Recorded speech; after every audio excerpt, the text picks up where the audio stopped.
Duang insidente nin pambubudol na irehistro sa Daet, Camarines Norte. Investigasyon kan mga otoridad nagpapadagos. Si Rosie Nievan nakatutok. Duang magkasunod na insidente nin pambubudol ang nairehistro sa Banawaan in Daet, Camarines Norte kung saan anas mga senior citizen ang naging biktima kaini. Sigun sa sarong biktima, nagdulok sa iya ang sarong babae sa Partekan Barangay Lagon na subuot nagahanap nin harong na pwedeng bakalon. Pinalaog siya sa kotse asin dumana nag-opresir nin kwarta. Piggoa subuot kan mga inian sa iyang mga alahas, karibay kan pigpromesang dakulang kantidad nin kwarta. Alagad pagluwas kay ini sa lunadan, asin naghali naman ang mga sospek, dumana niya nadiskubre na nabiktima siya nin pambubudol kanda inaan mga ini nagbuelta. Mga 30 minutes lang, pupuntan daw ako. Ngayon, nagparahinti ako sa swerte ko, nakain yung kanin, saka yung pagkahinti sa kanila.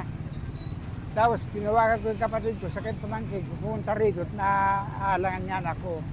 Sabi nung kapatid ko, ay budol yan kuya. Makalihis na ang sarong aldaw, sarong persona na naman ang nagdulok sa kapulisan asin na biktima man nin kaparehong modus. Sa investigasyon kan mga otoridad, posibleng mga sindikato ang nasa likod kanasambitan ng mga insidente, asin dakula man ang posibilidad na mga dayo sanaan mga ini. Ang target po nila ay itong mga maedad na, o kumbaga ay maedad na nagwi-withdraw ng pera sa mga bangko.